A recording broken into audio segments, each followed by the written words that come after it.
two regions of space. Probability a half here and a half here, and you have 1,000,000 particles. Okay. You could accidentally discover that all the particles are on one side. Not very likely, but you could discover it. Okay, you make that measurement, and the answer is 1,000,000 on one side, none on the other side. Not equal to the probabilities. But most of the time, within the margin of error, within about a square root of the number of particles, you'll get the probability. So that's the sense in which I was a little waffling on whether you want to call it the probability or not. This thing really stands for the measure, for the observable, which really corresponds to the number of particles that you actually get when you look in there. However, yeah.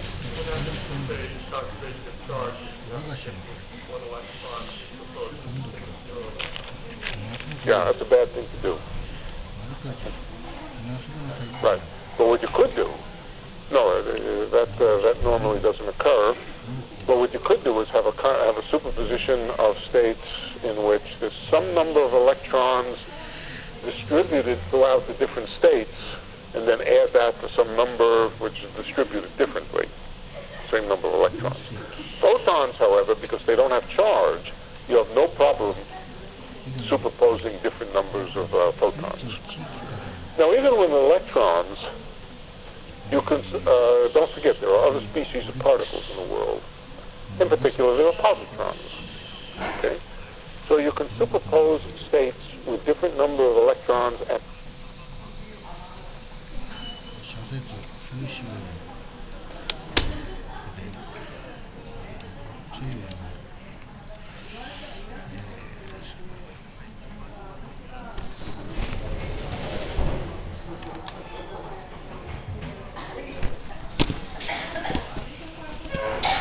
Okay, we're entering today into the world of quantum field theory.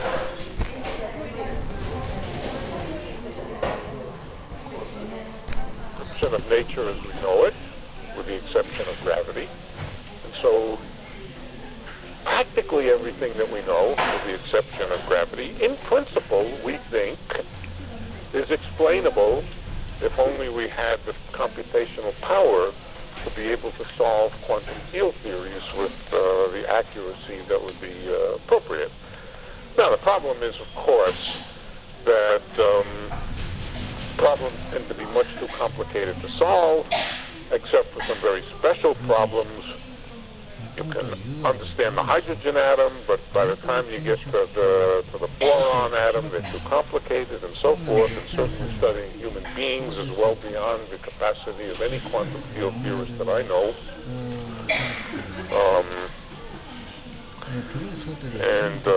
But nevertheless, apart from gravity, quantum field theory seems to be all there is, and we're going to enter into the study of it today in a very, very, very elementary way. We're going to study today the idea of what is called second quantization.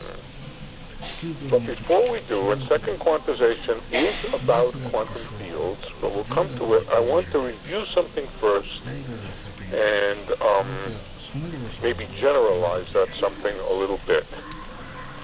The thing that I want to study, or to remind you of, or go through with you, is again the harmonic oscillator, but a new aspect of the harmonic oscillator, a couple of new aspects of the harmonic oscillator, just so that we have it in front of us, because the harmonic oscillator is the central ingredient, the central mathematical structure that goes into quantum field theory.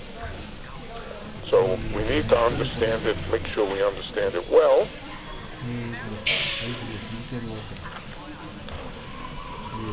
But we're not going to worry about springs and systems oscillating.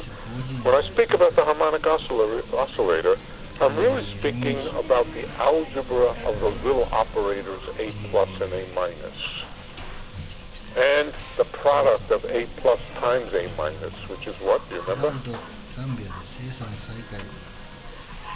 Is it? It's the number operator. It's the number of the excitation. So I'll remind you now. We'll go through it a little bit, and I'll tell you one or two facts that I may not have told you about. What I'm particularly, all right, so let's just write down the rules for a single harmonic, for a harmonic oscillator. A pluses, they act on states to elevate them up to the next level. There are A minuses, which take you down. At the bottom level, the ground state, A minus gives you nothing. It just annihilates the state. All right, so A minus is the lowering operator, and A plus is the raising operator. We're going to learn to call them creation operators and annihilation operators. What is it that they create and annihilate? As we'll see, particles. But let's just use the same conventions that we've used up till now. And there is also A plus times A minus. That was the thing, if you remember, that went into the Hamiltonian. If you remember, the Hamiltonian was just basically A plus A minus. What was it? A plus is x plus I omega p divided by some square root of 2 omega. A minus is the same sort of thing with a minus sign in there. And if you multiply them together, you get things with x squared plus, do I have that right? P plus, no, I have it wrong. It's P plus omega x.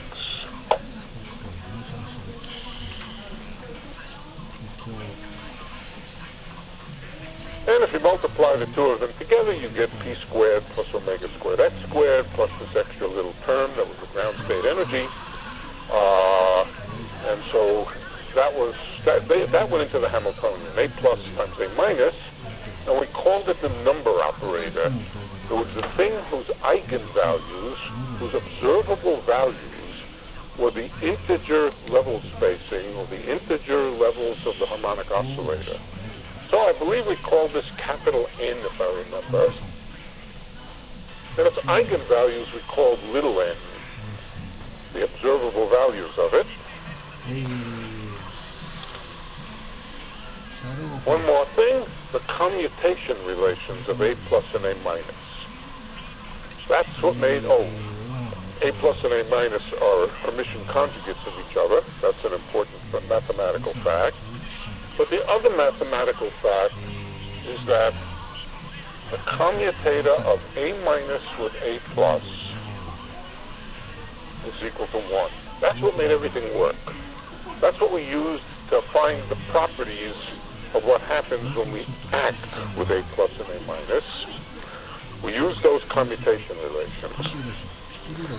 That was basically it. That's all that went into the harmonic oscillator. Now, I'm going to suppose I have many harmonic oscillators. You could just think of them as a collection of springs.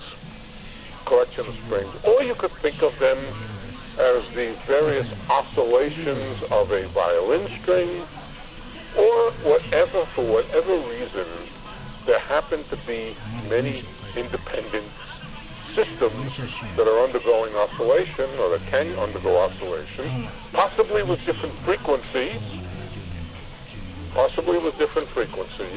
Where does the frequency come into all of this?